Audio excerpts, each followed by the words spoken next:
ሰላም ተመልካቾቼ በዛሬ ቆይታችን ከዚህ ቀደም በእንግሊዝኛ ያቀረብኩላችሁ አንድ ቪዲዮ ነበር። እሱን በአማርኛ ስኮላርሺፕ እንዴት እንደምትፈልጉ እንዴት ካገኛችሁ በኋላ እንዴት አፕላይ እንደምታደርጉና ከስኮላርሺፑ ወይንም ከዩኒቨርሲቲው ምን አይነት ዶክመንት እንደምታገኙ እናንተም አፕላይ ለማድረግ ምን አይነት ዶክመንት ማዘጋጀት እንዳለባችሁ ደን አድሚሽን ሌተር ካገኛችሁ በኋላ ወይንም ስኮላርሺፑን ወይንም መግቢያውን ካገኛችሁ በኋላ እንዴት ለቪዛ አፕላይ እንደምታደርጉ የቪዛ አፕሊኬሽን ፕሮሰሱን የበረራ ትኬት እንዴት መቁረጥ እንዳለባችሁ ስለ አራይቪንግ ፕላናችሁ ምን ማድረግ እንዳለባችሁ ምን አይነት ዶክመንት ማሟላት እንዳለባችሁ ወደ ቻይና ከመምጣታችሁ በፊት መሟላት ያለባችሁ ዶክመንቶች እጃችሁ ላይ መያዝ ያለባችሁን ዶክመንቶች ቻይና ከገባችሁ በኋላ እንዲሁ በመጀመሪያዎቹ ሳምንታት ማድረግ ያለባችሁን እጅግ ቁልፍ ነገሮች ይኖራሉ። የመኖሪያ ፍቃድ ከማግኘት ሊሆን ይችላል፣ እንዴት ባንክ አካውንት እንደምትከፍቱ፣ ሲም ካርድ እንዴት እንደምታወጡ፣ እንዲሁም ህይወት በቻይና ምን እንደሚመስል ባጭሩ ገልጽላችኋለሁ። ለቻናሌ አዲስ የሆናችሁ ቤተሰቦች ሰብስክራይብ አድርጋችሁ ቤተሰብ እንሁን። ቪዲዮ ላይክ አድርጉት፣ ምናልባትም ለሌሎች አፕሊካንቶች ተደራሽነታችን ማስፋት እንድንችል ነው። የመጀመሪያ ተግባራችሁ ሊሆን የሚችለው ካሉት ስኮላርሺፖች ለእናንተ ሊሆን የሚችለው መምረጥ ነው። ምናልባት ቻይኒስ ገቨርንመንት ስኮላርሺፕ አለ፣ አንሷል፣ ኮንፊሽየስ ኢንስቲትዩት ስኮላርሺፕ አለ። በእርግጥ ይሄኛው በብዛት በቻይንኛ ነው የሚሰጠው። እንዲሁም ሎካል ገቨርንመንት ወይንም በየግዛቶቹ ያሉ የግዛት አስተዳደሮች የሚሰጧቸው ስኮላርሺፖች አሉ። ፕሮቪንሻል ገቨርንመንት ስኮላርሺፕ የሚባል ዩኒቨርሲቲዎች ራሳቸው የሚሰጡት ስኮላርሺፕ አለ። ቤልት ኤንድ ሮድ ኢኒሺየቲቭ ስኮላርሺፕ አለ። እነዚህ ሁሉ በቻይና የሚሰጡ ስኮላርሺፖች ናቸው። ስለዚህ ክራይቴሪያቸው እያንዳንዶቹ የተለያየ ክራይቴሪያ አላቸው። እነዛን ክራይቴሪያ የምታሟሉ አፕሊካንቶች ከነዚህ ስኮላርሺፖች የሚመቻችሁን መርጣችሁ አፕላይ አድርጉ። አፕላይ ለማድረግ የሚያስፈልጋችሁ ዶክመንቶች ፓስፖርት ሊኖራችሁ ይገባል። ኖታራይዝድ የሆነ ወይንም የተረጋገጠ አካዳሚክ ትራንስክሪፕት እና ሰርቲፊኬት ሊኖራችሁ ይገባል። ስቴዲ ፕላን ወይንም ሪሰርች ፕላን ወይንም ሞቲቬሽናል ሌተር ከ800 እስከ 1500 ስፔሻሊ ፖስት ግራጁዌት ማስተርስ እና ፒኤችዲ ላይ አፕላይ የምታደርጉ አፕሊካንቶች ይህን ያክል ወርድ ሊዝ የሚችል ስቴዲ ፕላን ወይንም ሞቲቬሽናል ሌተር ማዘጋጀት ይኖርባችኋል። እንዴት እንደምታዘጋጁ ዲስክሪፕሽን ላይ ያስቀምጥላችኋለሁ ወይንም ከዚህ ያስቀመጥኳትን ሊንክ መመልከት ትችላላችሁ። ስቴዲ ፕላን ወይም ሞቲቬሽናል ሌተር እንደምታዘጋጁ ሪኮመንዴሽን ሌተር ማጻፍ ይኖርባችኋል። በትንሹ 2 ያስፈልጋል። አንዳንዶች እስከ 3 ሊጠይቋችሁ ይችላል፣ ግን 2 ማንዳቶሪ ነው። ከቅርብ ኃላፊዎቻችሁ ወይንም ካስተማሯችሁ መምህሮች፣ ዶክተሮች ወይም ፕሮፌሰሮች ለማጻፍ ሞክሩ። እንዲሁም የእንግሊሽ ላንጉዌጅ ፕሮፊሸንሲ ሰርቲፊኬት ያስፈልጋችኋል። ቶፍል አይኤልቲ ቴስት ባይኖራችሁ እንኳን ከተማራችሁበት ዩኒቨርሲቲ ወይንም ሃይ ስኩል ወይንም ፕሪፓራቶሪ ሊሆን ይችላል የተማራችሁት በእንግሊዝኛ ቋንቋ መሆኑን የሚገልጽ ደብዳቤ ወይንም ሰርቲፊኬት መያዝ ይኖርባችኋል። ያንን ሌተር ማዘጋጀት። እንዲሁም ለውጭ ዜጎች የሜዲካል ሰርቲፊኬት የሚዘጋጅበት አንድ ኤግዛሚኔሽን ፎርም አለ። ያንን ፎሬን ፊዚካል ኤግዛሚኔሽን ፎርም በሆስፒታል ሄዳችሁ ማሰራት ይኖርባችኋል። አዲስ አበባ ያላችሁ አፕሊካንቶች ማንኞቹም የመንግስት ሆስፒታሎች ይሰራሉ። ገጠር ወይንም ዞን ከተሞችም ላይ ወይንም ወረዳ ከተሞች ላይ ያላችሁ በአቅራቢያችሁ የሚገኝ ሆስፒታል ላይ ሄዳችሁ ያንን ፊዚካል ኤግዛሚኔሽን መውሰድ ትችላላችሁ። በዶክተሩ ግን ኮንፊርምድ መደረግ አለበት። እንዲሁም የዶክተሩ ፊርማና የሆስፒታሉ ማህተም ሊኖር ይገባል። እንዲሁም ሌሎች ተጨማሪ ዶክመንቶች የሚጠይቁ አንዳንድ ስኮላርሺፖች አሉ። ለምሳሌ ሲኤስሲ ነን ክሪሚናል ሪከርድ ሰርቲፊኬት ያስፈልጋል። ምናልባት ይህንን ነን ክሪሚናል ሪከርድ ሰርቲፊኬት የምታገኙት አዲስ አበባ ከሆናችሁ ጥቁር አንበሳ አካባቢ ያለ ፖሊስ የፌዴራል ተቋም አለ፣ እሱ ጋር ማግኘት ትችላላችሁ። በየዞን ከተሞች ወይም ክልል ከተሞች ላይ ያላችሁ በየአቅራቢያችሁ ወዳሉ ፖሊስ ጣቢያዎች አመልክታችሁ ያንን ሰርቲፊኬት ካገኛችሁ በኋላ ወደ እንግሊዝኛ ማስተርጎም ይኖርባችኋል። እነዚህን ዶክመንቶች ካሟላችሁ በኋላ ስፔሻሊ ኤጂ ሊሚታችሁ ከአንዳንድ ዩኒቨርሲቲዎች 35 ሊሉ ይችላሉ፣ 40 ሊሉ ይችላሉ። ያንን ኤጂ ሊሚት እንዲሁም የእናንተን ኤጁኬሽናል ኳሊፊኬሽን ከግምት አስገብታችሁ ነው ስኮላርሺፑን ሰሌክት ስታደርጉ። እሱን ከግምት አስገቡ። ለእናንተ ለተማራችሁበት ፕሮግራም ሊሆን የሚችል ስኮላርሺፕ መለየት ይጠበቅባችኋል። ኦንላይን አፕሊኬሽን ሲስተሙን እነዚህን ዶክመንቶች ካሟላችሁ በኋላ ሲኤስሲ ስኮላርሺፕ ከሆነ campuschina.org የሚል ዌብሳይት አለ። ለሱም እንዴት እንደምትሞሉ ቪዲዮ ሰርች አለሁ፣ እዚህ ጋር መመልከት ትችላላችሁ። ሲኤስሲ ስኮላርሺፕን አፕላይ ለማድረግ እዛ ፖርታል ላይ ገብታችሁ አፕላይ ማድረግ ትችላላችሁ። ለአንሶም እንደዚሁ ነው። ዩኒቨርሲቲው ላይ አፕላይ ማድረግ ከፈለጋችሁ ደግሞ እያንዳንዱ ዩኒቨርሲቲ የራሱ ዌብሳይት አለው። እዛ ዌብሳይቱ ላይ ስኮላርሺፕ ማስታወቂያ ይለጥፋሉ። ያንን ስኮላርሺፕ ማስታወቂያ ተከትላችሁ ፕሮሲጀሩ እዛው ስለሚጻፍ ያንን ፕሮሲጀር ተከትላችሁ አፕላይ ማድረግ ትችላላችሁ። ፕሮቪንሻል ስኮላርሺፕን በየዩኒቨርሲቲዎቹ ዌብሳይት ማግኘት ትችላላችሁ። ኮንፊሽየስ ኢንስቲትዩት ስኮላርሺፕም እንደዚሁ በራሱ ዌብሳይት ላይ ሄዳችሁ ኦንላይን አፕሊኬሽኑ ሞልታችሁ ሰሚት ማድረግ ይኖርባችኋል። በብዛት የቻይና ስኮላርሺፖች ከኤፕሪል ቀድመው ያልቃሉ። በእርግጥ ታይፕ ኤስኤስሲ ስኮላርሺፕ ከሆነ ግን በመንግስትና በሌሎች ረጂ ተቋማቶች ወይም ኤንጂኦዎች የሚሰጥ ወይም መልካም ግንኙነት የሚሰጥ ስለሆነ እስከ ሰኔ ድረስ ሊሄድ ይችላል። በብዛት ታይፕ ቢ ስኮላርሺፕ እና አንሶ ስኮላርሺፕ ግን ከኤፕሪል ቀድሞ ነው የሚያልቁት። ስፔሻሊ አንሶ ፌብሩዋሪ 15 አካባቢ ነው የሚያልቀው። ስለዚህ ቀድሞ መዘጋጀት ያስፈልጋል። አፕሊኬሽን ፎርም ዳውንሎድ አድርጋችሁ አስቀምጡት። በየዩኒቨርሲቲዎቹ አፕላይ ስታደርጉ ያንን አፕሊኬሽን ፎርም የስኮላርሺፕ አፕሊኬሽን ፎርሙ ድጋሚ እነዚህኞቹ ስለሚፈልጉት ማለት ነው። አፕሊኬሽናችሁን ሰሚት ካረጋችሁ በኋላ አፕሊኬሽን ስታተሳችሁን ትራክ እያደረጋችሁ ቼክ ማድረግ ይኖርባችኋል። በየጊዜው ኢሜይላችሁን ቼክ ማድረግ፣ አፕሊኬሽን ዌብሳይታችሁ ላይ ሎጊን ብላችሁ ያለበትን ስታተስ ሪቪው ላይ ነው፣ ፕሪ ሪቪው ነው፣ አክሰፕት ተደርጓል ወይንስ ሪጀክሽን የገጠመው ያንን መከታተል ትችላላችሁ። ምናልባት ከሰኔ በኋላ ውጤት ማሳወቅ ይጀምራሉ። ለኢንተርቪውም ልትጠሩ ስለምችሉ ስፔሻሊ ሚያዝያ ግንቦት አካባቢ ወይንም ከማርች በኋላ ኢንተርቪው ይጠሯችኋልና በብዛት ኢንተርቪው እንዳያልፋችሁ በጣም መከታተል ያስፈልጋችኋል። ለኢንተርቪው እንዴት እንደምትዘጋጁ አሁንም እዚህ ጋር ቪዲዮ ሰርቻለሁ። ከላይ ባለችው ሊንክ ገብታችሁ ቻይና ስኮላርሺፕ ላይ የሚነሱ ጥያቄዎችን መመልከት ትችላላችሁ። ቻይና ስኮላርሺፕ ላይ የሚነሱ ጥያቄዎችን እዛ ቪዲዮ ላይ መመልከት ትችላላችሁ። ምናልባት እድሉ ቀንቷችሁ ከተመረጣችሁ አድሚሽን ኖቲስ እንዲሁም JW201 ቪዛ ፎርም ይልኩላችኋል።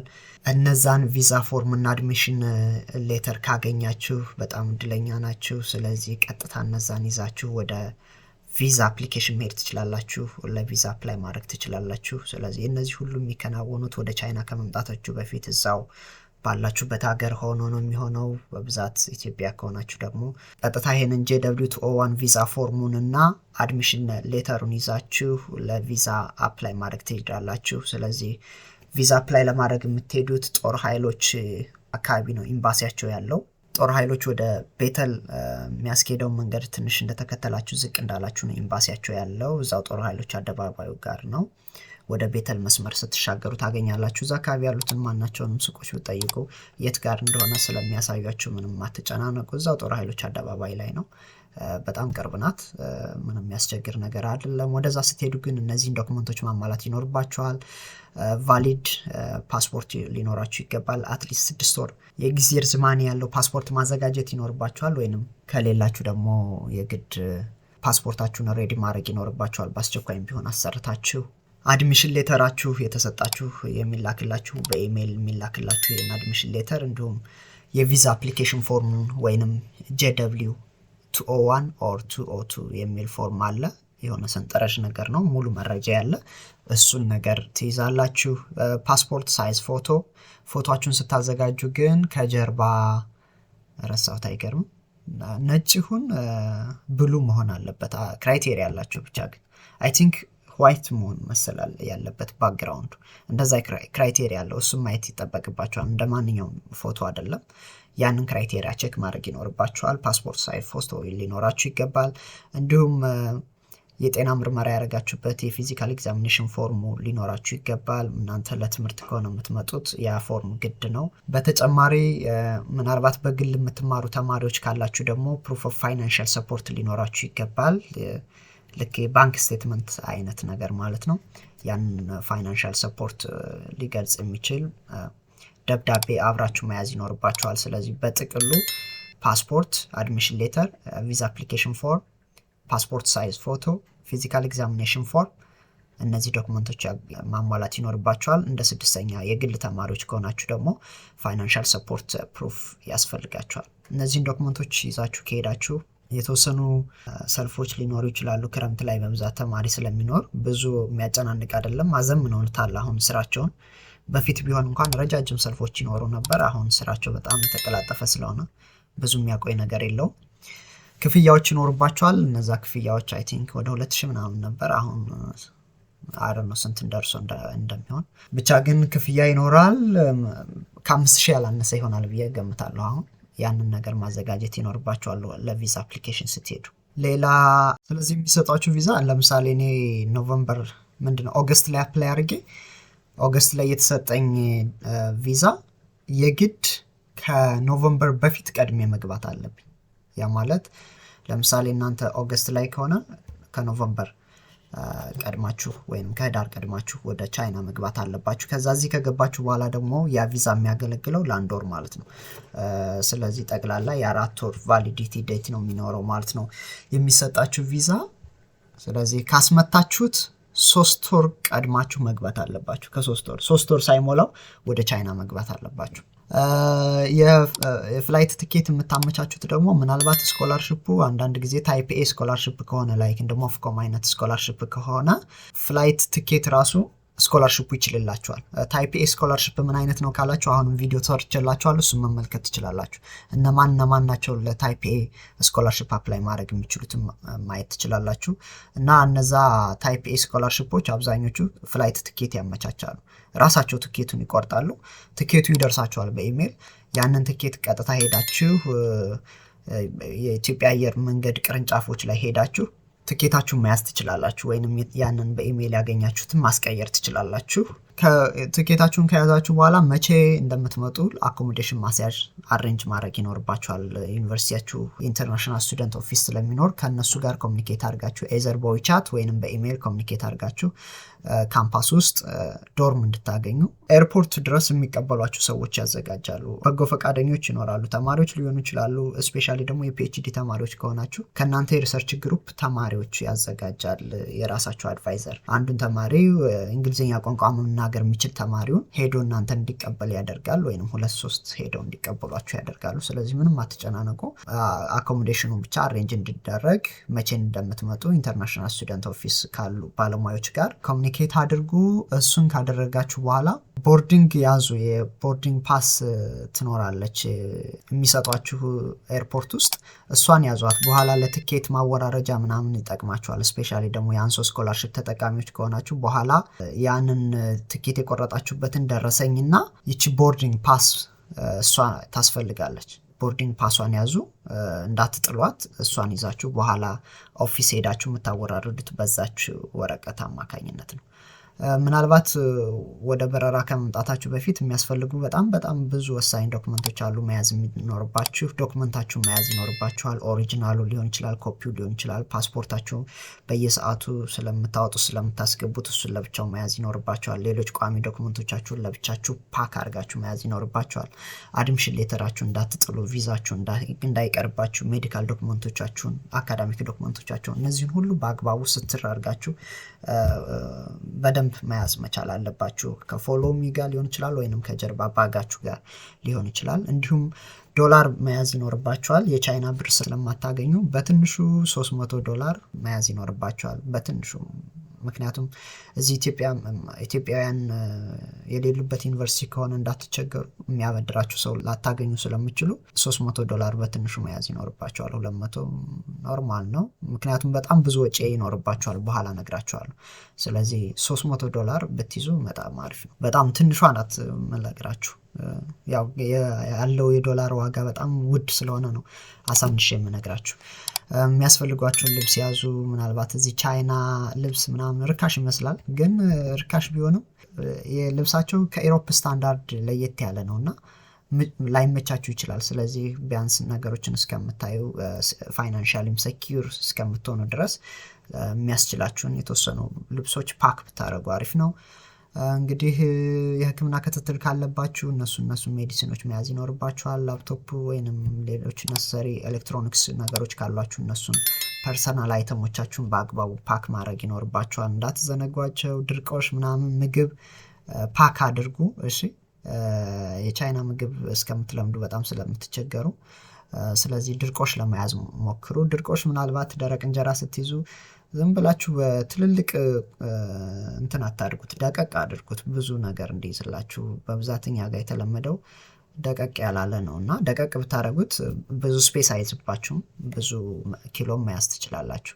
የኢትዮጵያ አየር መንገድ ከሆነ የምትጠቀሙት በብዛት 2 ላጌጅ ነው የሚፈቅዱላችሁ 23 ኬጂ። ምናልባት ኳተር ኤርላይንስ ከተጠቀማችሁ ከዛ በላይ ሊፈቅዱላችሁ ይችላል። በአንድ ላጌጅ ሁሉ እንትን ሊሏችሁ ይችላሉ። በኤጀንት ከቆረጣችሁ ስፔሻሊ ትኬቱን በኤጀንት ከቆረጣችሁት በአንድ ላጌጅ ሊሸኟችሁ ይችላሉ። ስለዚህ እሱን ነገር ታሳቢ ማድረግ ይኖርባችኋል። ምናልባት የአንድ ላጌጅ ትኬት አስቆርጣችሁ እናንተ የመሰላችሁ 2 ላጌጅ ከሆነና 2 ላጌጅ ይዛችሁ ኤርፖርት ሄዳችሁ እንደገና ለአንድ ላጌጅ ሙሉ ክፍያ እንዳትከፍሉ እሱን ሰኪር ማድረግ መቻል አለባችሁ። ቀድማችሁ ማወቅ ይኖርባችኋል። እሺ በዚህ ሁኔታ መጣችሁ ቻይና ደረሳችሁ። ኤርፖርት ላይ ተማሪዎች ወይንም በጎ ፈቃደኞች ተቀበሏችሁ። ወደ ቻይና ገብታችኋል። ዶርማችሁ ስትሄዱ ዶርም ላይ ለብቻችሁ ላይሆን ይችላል። በእርግጥ ፒኤችዲ ተማሪዎች ከሆናችሁ በብዛት አንድ ሩም ለአንድ ተማሪ ሊሆን ይችላል። ግን በብዛት የተለመደው 2 ተማሪ ነው በዶርም የሚያደርጉት። አንደር ግራጁዌት ከሆናችሁ ደግሞ 4ም 3ም ተማሪ አንድ ዶርም ሊሆን ይችላል። አንዳንድ ዩኒቨርሲቲዎች ከዛም በላይ ሊኖራቸው ይችላል።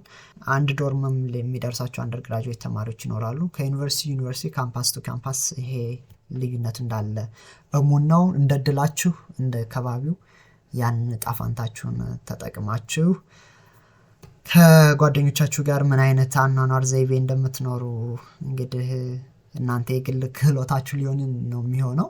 እኔ ግን እዚህ ጋር ጠቅለል አድርጌ ልነግራችሁ የምችለው ምንድነው፣ ቻይና ለመምጣት ማመቻቸት ያለባችሁ ከመመዝገቢያው 2-3 ቀን ቀድማችሁ እንድትደርሱ አድርጋችሁ ነው መምጣት ያለባችሁ። ስለዚህ እንደመጣችሁ መመዝገብ ይኖርባችኋል። አስፈላጊ ዶክመንቶችን ሰብሚት ታደርጋላችሁ። አድሚኒስትሬቲቭ ፕሮሲጀሮች ይኖራሉ፣ እነሱን በአግባቡ ፈጽሙ። የግል ተማሪዎች ከሆናችሁ ክፍያችሁን ፈጽሙ። ከዛ በኋላ የተማሪ አይዲ ታገኛላችሁ። ያቺ የተማሪ አይዲ ልክ እንደ ፓስፖርታችሁ ማለት ነው። በእርግጥ ወደ ውጭ ስትሄዱ ከተማሪ አይዲ በበለጠ ፓስፖርት ነው ምንጊዜም አብሯችሁ ሊኖር የሚገባው። ግን ካምፓስ ውስጥ ማንኛውንም አክቲቪቲ የውሃም የምግብም ላይብረሪም ሊፍትም ለመክፈት ምን ለማለት የምትጠቀሙባት ያችን ስቱደንት አይዲ ካርድ ስለሆነ እሷን ቀድማችሁ ለመያዝ ሞክሩ። ኦሪንቴሽን ይኖራል በየዩኒቨርሲቲው ለአዲስ ገቢ ተማሪዎች ኦሪንቴሽን ይኖራል። ያንን ኦሪንቴሽን በአግባቡ ተከታተሉ። ብሮሸር ይኖራቸዋል፣ በራሪ ወረቀት ይኖራቸዋል፣ ዊቻት ግሩፕ ይኖራቸዋል። እዛ ላይ ማስታወቂያዎችን ወይም መልእክቶችን ቶሎ ስለሚያንሸራሽሩ ያንን አክቲቭ አድርጋችሁ ፎሎ አፕ ማድረግ ይኖርባችኋል። ያንን ግሩፕ አክቲቭ አድርጋችሁ እያንዳንዱን ጉዳዮች ፎሎ አፕ አድርጉ። በዛ መንገድ ምንም ያመልጣችሁ ነገር የለም።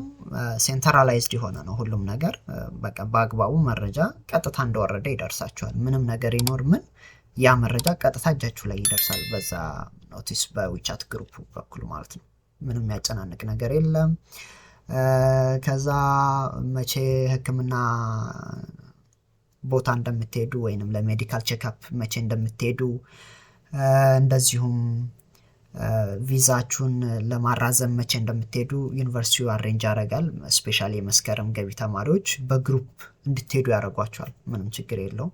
ምናልባት ከመስከረም ውጭ የምትመጡ ተማሪዎች ናችሁ በራሳችሁ ለየብቻ እንድትሄዱ የምትደረጉት። ምክንያቱም ዩኒቨርሲቲ ያንን ፋሲሊቴት አያደርግም፣ መኪና ምናምን አይመድብም። ስለዚህ ራሳችሁ በታክሲ ልትሄዱ ትችላላችሁ፣ በባስ ልትሄዱ ትችላላችሁ ባገኛችሁት አማራጭ። ስለዚህ ለማንኛውም ማድረግ ያለባችሁን ነገር ኖቲስ ይደርሳችኋል። ሬዚደንት ፐርሚት ማግኘት አለባችሁ። ለሬዚደንት ፐርሚት አፕላይ ለማድረግ ወይንም ቪዛ ለማራዘም ስትሄዱ እዛ ሎካል ኤግዚስቲንግ ቢሮ ላይ የሚያስፈልጓችሁ ዶክመንቶች አሉ። አሁንም ፓስፖርታችሁ አይቀርም። አገር ቤት የተመታላችሁ ቪዛ ያስፈልጋል።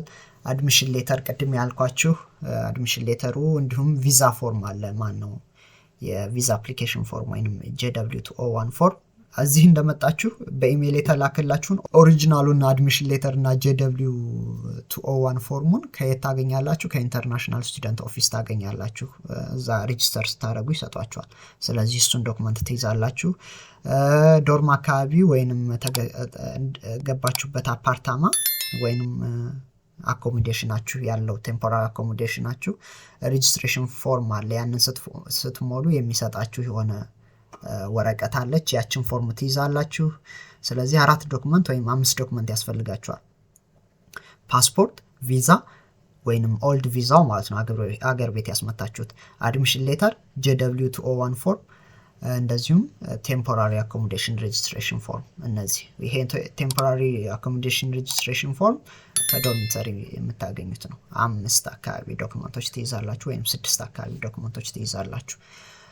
ከዛ በኋላ ባንክ አካውንት እንድትከፍቱ ምናምን ያደርጓቸዋል። ምክንያቱም ስኮላርሺፓችሁ በካሽ አይደለም የሚሰጣችሁ፣ በባንክ አካውንታችሁ ነው የሚሄደው። ስለዚህ እዛ ባንክ ለመክፈት አካውንት ለመክፈት አሁንም የተማሪ የዩኒቨርሲቲ አይዲ፣ አድሚሽን ሌተራችሁ፣ ቪዛችሁ፣ ፓስፖርታችሁ ምናምን ሙሉ ዶክመንታችሁን ይፈልጋሉ። እሱን ይዛችሁ ትሄዳላችሁ። ሲም ካርድ እንደዚሁ ታወጣላችሁ። እንደውም መጀመሪያ ነው ሲም ካርድ ማውጣት ያለባችሁ ባንክ አካውንት ከመክፈታችሁ በፊት። ምክንያቱም ሞባይል ባንኪንግ እና ሌሎች እንትኖችን እንዲጭኑላችሁ በስልካችሁ ነው የሚመዘገበው። ስለዚህ መጀመሪያ ስልክ ታወጣላችሁ። 100 ዩዋን 400 ዩዋን እንደየፓኬጃችሁ ነው የምትገዙት። እሱን ከገዛችሁ በኋላ ወደ ባንክ አካውንት ትሄዳላችሁ። ምናልባት ለቪዛ ኤክስቴንሽን የመጀመሪያው አንሶ ስኮላርሺፕ ከሆናችሁ የመጀመሪያውን በነፃ ታራዝማላችሁ። ከዛ በኋላ 400 አርኤምቢ ያስከፍሏቸዋል በየሴምስተሩ፣ አይ ቲንክ በየአመቱ። በዚህ መንገድ እንትን ካላችሁ በኋላ ኦልሞስት የሚቀራችሁ ህይወት በቻይና እንዴት እንልመደው የሚለው ጉዳይ ነው የሚቀራችሁ። ህይወትን በቻይና ለመልመድ አንደኛ ዶርሚተሪ ላይፍ ላይ መደረግ ያለባቸው ወሳኝ ነጥቦች ይኖራሉ። ምናልባት እዛ ዩኒቨርሲቲ ላይ ከቤተሰብ ስትርቁ ትንሽ መደበር ምንም ሊኖር ይችላል። የምግብ አለመመቸትም ሊኖር ይችላል። ስትረሶች ሊኖሩ ይችላሉ። የእንቅልፍ ማጣት ምናምን ነገሮች ሊገጥሟችሁ ይችላሉ። ስፔሻሊ የቀንና የምሽት መዛባቶች ስለሚኖሩ የ5 ሰዓት ልዩነት ቀላል አይደለም። ያንን የእንቅልፍ ሰዓታችሁ እስከሚመቻች የመጀመሪያዎቹ 2-3 ቀናቶች ትንሽ ልትቸገሩ ትችላላችሁ። እሱን ኤክስፔክት አድርጋችሁ መተኛት ባለባችሁ ሰዓት ቀድማችሁ ለመተኛት መሞከር ነው። ላለመዘግየት መሞከር፣ የኢትዮጵያን ሰዓት አቆጣጠር አለመጠበቅ። እንደው እዚህ ጋር ሳልነግራችሁ ማለፍ የሌለብኝ ቪፒኤን ስልካችሁም ላይ ሆነ ኮምፒውተርም ይዛችሁ የምትመጡ ከሆነ ኮምፒውተራችሁ ላይ ኢንስቶል አድርጋችሁ ነው። እሺ እዚህ እነ ጎግል፣ ያሆ ምናምን አይነት ቴሌግራም ገለመሌ ስለማይሰሩ ማድረግ ያለባችሁ ምንድነው ስልካችሁም ላይ ሆነ ኮምፒውተራችሁ ላይ ቪፒኤን ጭናችሁ መምጣት አለባችሁ። እዚህ ቪፒኤን ለመጫን ራሱ ትቸገራላችሁ፣ ወይንም ሌላ ፓኬጅ መግዛት አለባችሁ። ለመግዛት ደግሞ አካውንትም የላችሁ ምንም የላችሁም፣ ሌላ ሰው ልመና ውስጥ ነው የምትገቡት። ስለዚህ ቪፒኤን ለመግዛት እድል ስለማይኖራችሁ ፍሪ ቪፒኤኖች አገር ቤት የምንጠቀምባቸው እነሱም ቪፒኤኖች ኢንስቶል አድርጋችሁ መምጣት ነው። ቀጥታ እዚህ ዋይፋይ ኮኔክት ስታደርጉ በዛ ቪፒኤን ከቤተሰብ ጋር ሰላም ገብቻለሁ የሚለውንም ኮንፊርም ማድረግ ትችላላችሁ። ካልሆነ ሰላም ገብቻለሁ እንኳን ለማለት ትቸገራላችሁ። ስለዚህ እሱን ነው አድቫይስ ላረጋችሁ የምችለው።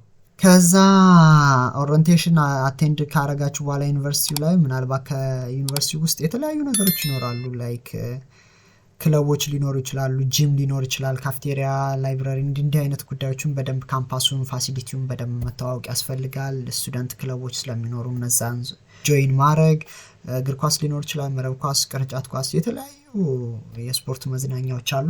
እነዛ ላይ ኢንጆይ ማድረግ ጆይን ማድረግ ምናልባትም ህይወታችሁን ቀላል ሊያደርግላችሁ ይችላል። ካልሆነ ድብርት፣ ሌላ ሱስ ውስጥ ልትገቡ ስለምትችሉ ስፔሻሊ አንደርግራጁዌት ተማሪዎች ስትሆኑ በዙሪያችሁ በጣም ብዙ አማላይ ጉዳዮች ይኖራሉ። እነሱን መጠንቀቅ ያስፈልጋችኋል። ትንሽ ያቻ ግፊት ይበዛል። ነፃነትም ምንም ስለሚኖር በጣም ብዙ ግፊቶች ይኖራሉ። ስለዚህ እነዛን ለመቋቋም እናንተ ማድረግ ያለባችሁ የተለያዩ ክለቦች ላይ መሳተፍ፣ እግር ኳስ ላይ፣ የተለያዩ ስፖርታዊ እንቅስቃሴዎች ላይ ስታዘወትሩ ዝንባሌያችሁ ወደዛ ስለሚሆን ለድብርት፣ ለሌሎች ሱሶች የመጋለጥ እድላችሁን ማጥበብ ትችላላችሁ። ያው ፐርሰናል አሲስታንስ እንኳን በተለያዩ ጉዳዮች የተለያየ መረጃ ስለምታገኙ የራሳችሁን ፐርሰናሊቲ መገንባት ትችላላችሁ። ከቻላችሁ ስፔሻሊ አንደርግራጁዌት ከሆናችሁ በስማም ቻይንኛ እንድትለምዱ በጣም ጥሩ አጋጣሚ ነው የሚኖራችሁ። በእርግጥ ፒኤችዲ እና ማስተርስ ላይ ከሆነ እንኳን አካዳሚክ እንትኑ ስለሚያጣድፍ ብዙ እድል ላይኖራችሁ ይችላል። የመጀመሪያ ክላሶች ላይ ብቻ የተወሰነ ለመሞካከር ትችላላችሁ። ግን ፍሉዌንት ስፒከር ሆኖ ለማውጣት ግን ትንሽ ያስቸግራል። ግን አንደርግራጁዌት ላይ የምትማሩ ልጆች ይህን እድል ብትጠቀሙበት በአስተርጓሚነት ብዙ ነገር ትሰሩበታላችሁ እና ቋንቋውን መልመድ በጣም አዋጭ ነው በብዙ መንገድ።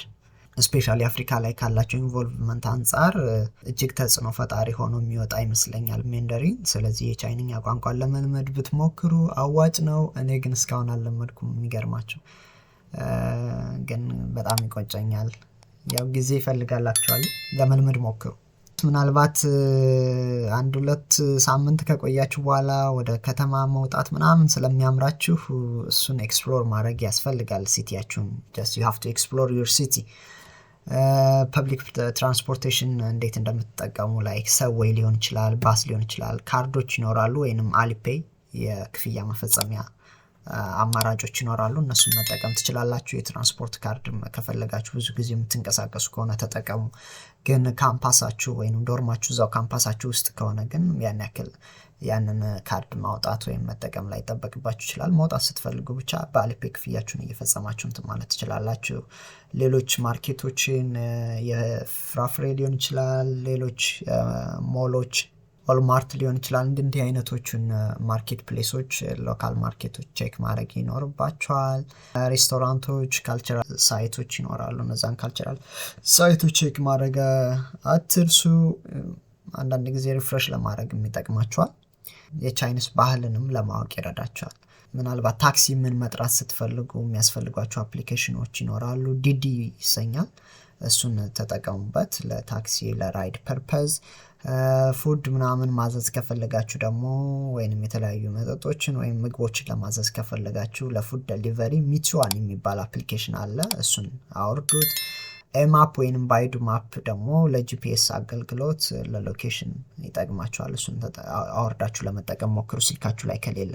የምትመጡት ለትምህርት እስከሆነ ድረስ የኔ ሪኮመንዴሽን አካዳሚክሱ ላይ ፎከስ እንድታደርጉ ነው። ፓራላል ቱ ዛት ግን ንግድ ምንም መንቀሳቀስ የምትፈልጉ እንደዛ አይነት እንቅስቃሴዎች አሉ። ግን ከስካመሮች ራሳችሁን ለመጠበቅ ሞክሩ። በጣም ብዙ አጭበርባሪዎች ናቸው ያሉት እና ራሳችሁን ከመጭበርበር ለመታደግ ሞክሩ። በተለያየ አማራጭ ሊያጭበረብሯችሁ ስለሚችሉ you have to aware on that እና ዋና ፎከሳችሁ ግን አካዳሚያችሁ ላይ ሊሆን ይገባል። አቴንድ ክላስ ሬጉላርሊ። አቴንዳንስ በጣም ወሳኝ ነው እዚህ ቻይና ላይ። አቴንድ ካላረጋችሁ የፈለጋችሁን ያክል ጎበዝ ብትሆኑ ጉዳያችሁ ጥያቄ ምልክት ውስጥ ነው የሚሆነው። ስለዚህ you have to attend the class regularly። ከፕሮፌሰራችሁ ጋር ወይም ከአስተማሪዎቻችሁ ጋር በጣም ስሙዝ የሆነ ኮሚኒኬሽን ሊኖራችሁ ይገባል። you have to utilize the university resource properly። እንዲህ አይነት ነገሮችን ታሳቢ ማድረግ ይኖርባችኋል። ባላንስ ዩር ስቴዲ ዊዝ ዩር ኤክስትራ ካሪኩላር አክቲቪቲ። ጅው ብላችሁ በሙሉ የሌሎች ኤክስትራ ካሪኩላር አክቲቪቲዎች ላይ ደግሞ እንዳትጠፉ። አካዳሚክ አክቲቪቲዎች ላይ በጣም ሲሪየስ መሆን መቻል አለባችሁ። በሌሎች ጉዳዮች እንዳትጠመዱ። እሱ ነው ማለት የምፈልገው። መልካም ቆይታ ይሆንላችሁ። ሰብስክራይብ አድርጋችሁን ቤተሰብ መሆን እንችላለን። ጥያቄዎቻችሁን ከስር ማስፈር ትችላላችሁ። መጠየቅ የምትፈልጉት ነገር ካለ መረጃው ከጠቀማችሁ ለሌሎችም ሼር አድርጉላቸው። መማር ለሚፈልጉ ይመልከቱት። ምን ሊገጥማቸው እንደሚችል ቢያውቁት መልካም ነው። መልካም እድል፣ መልካም ቆይታ። Please subscribe my channel and let's climb to the new heights together. From Dalu to Ras Dash.